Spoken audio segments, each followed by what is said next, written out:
Olá pessoal, vamos continuar nossa leitura do livro Evite a Armadilha da Ofensa de Kenneth W. Reagan e nós vamos estar lendo a segunda parte do 6º capítulo, que é intitulado Uma Boa Defesa contra a Ofensa. Número 2. Apresenta o fruto do Espírito. Desenvolver o fruto do Espírito irá fortificá-lo de modo a possuir a defesa contra a ofensa de Satanás. Gálatas capítulo 5, versos 22 e 23 diz: Mas o fruto do Espírito é amor, gozo, paz, longanimidade, benignidade, bondade, fé, mansidão, temperança. Contra essas coisas não há lei. A última frase dessa passagem diz: contra essas coisas, entre parênteses, contra o fruto do Espírito, fecha parênteses. Não há lei.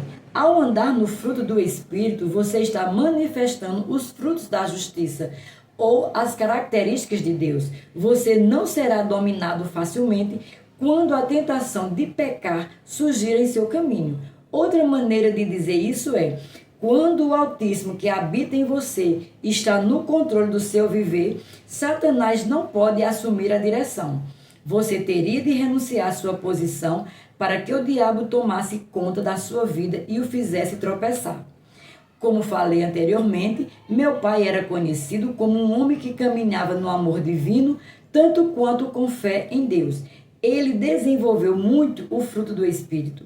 Com frequência, as pessoas comentavam a respeito de como meu pai era longânimo, declarando: nenhuma coisa sequer consegue deixá-lo aborrecido.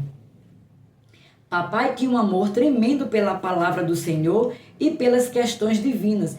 Todas as vezes que ele recebia mais luz sobre algum assunto, era rápido em segui-la. Essa é a razão pela qual nunca tropeçou devido à ofensa. Número 3. Escolhe seus companheiros de equipe com sabedoria.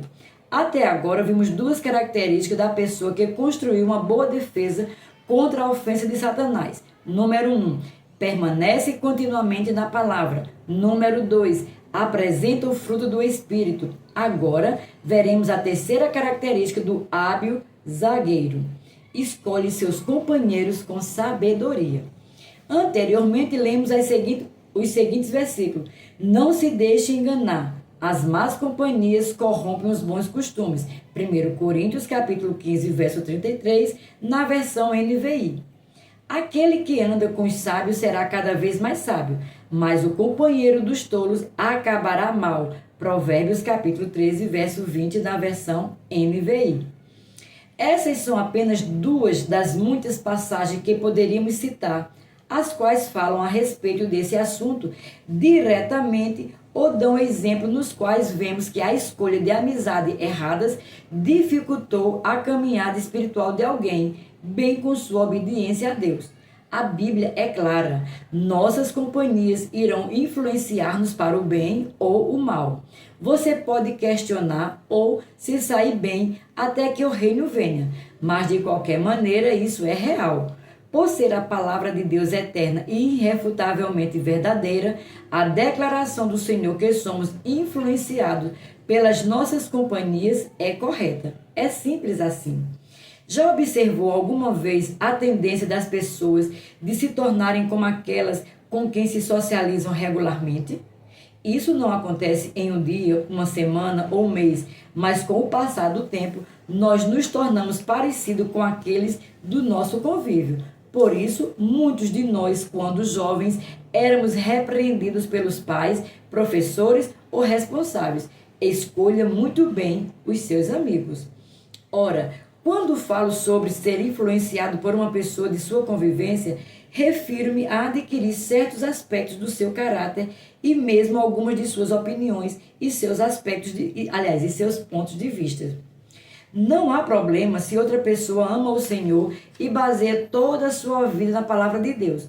No entanto, não é bom de modo algum se é rebelde e pensa como o mundo, mesmo se ela afirma ser cristã. Suponhamos por um momento que você tenha feito um novo amigo com quem gosta de passar o tempo.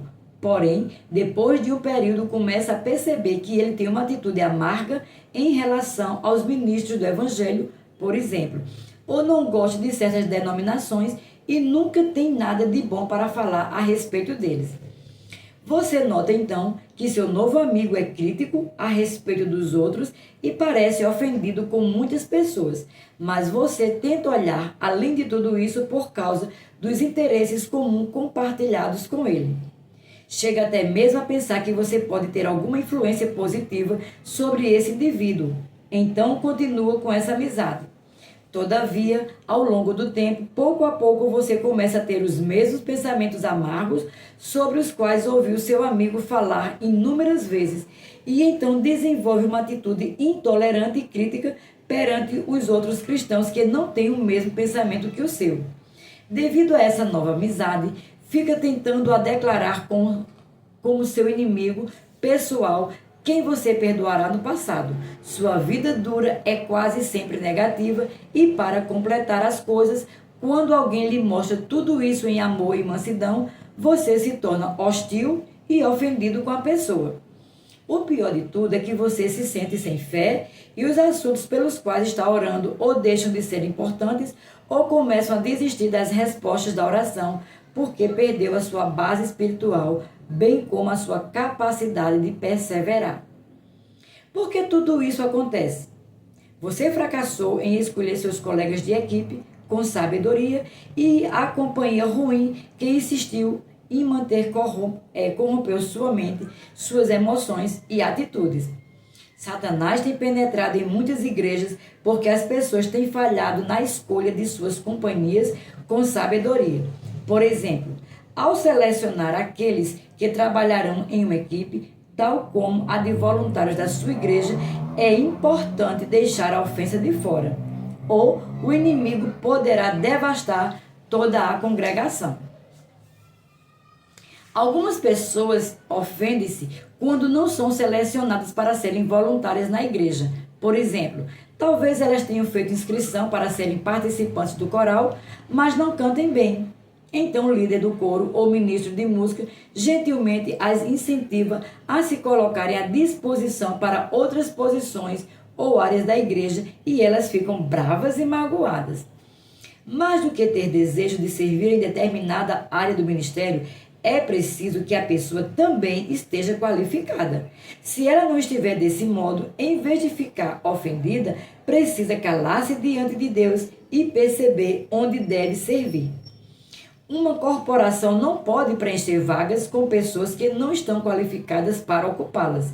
Fazer isso não só afetaria a ética dentro da organização, como também geraria uma catástrofe financeira para toda a empresa. Então, por que muitos acham que a liderança da igreja deve dirigi-la por um grau inferior de excelência e profissionalismo? Há quem fique ressentido quando não recebe uma promoção ou um aumento do qual achava ser merecedor. Percebo que as pessoas podem cometer erros e os merecedores podem passar verdadeiramente despercebidos e ser negligenciados no trabalho. Entretanto, a ofensa não é a forma de lidar com a situação. Na verdade, ficar ofendido é um sinal contundente de que eles devem estar naquelas posições. Os que se magoam e começam a contar o ocorrido para todos com quem se deparam, provavelmente nunca chegarão à liderança, pois fofoqueiros não são bons jogadores, tampouco são bons líderes. Como pastor, tenho notado que aqueles que começam a frequentar uma nova igreja porque se resistiram em sua congregação antiga, no fim irão ofender-se. Se examinar a história delas, provavelmente haverá mudanças de igreja para igreja. Elas nunca se estabelecem em lugar algum, nem se tornam membros fiéis e úteis na congregação local. Os cristãos fundamentados na palavra não estarão bem em um dia quando as circunstâncias forem favoráveis e mal no dia seguinte, quando elas foram contrárias. Eles não amarão seus irmãos em um dia e irão amaldiçoá-los no outro. Tenho visto pessoas agirem dessa maneira na casa do Senhor, no trabalho e nos relacionamentos. Sua vida é o retrato da instabilidade. Elas não conseguem estabelecer-se porque estão sempre se ofendendo com alguma coisa ou alguém. Em todos os lugares aonde vão, encontram os mesmos problemas, pois nunca trataram a questão da ofensa na vida delas. O ciclo jamais acabará até enxergarem a luz e decidirem colocar um fim nisso, dizendo: chega.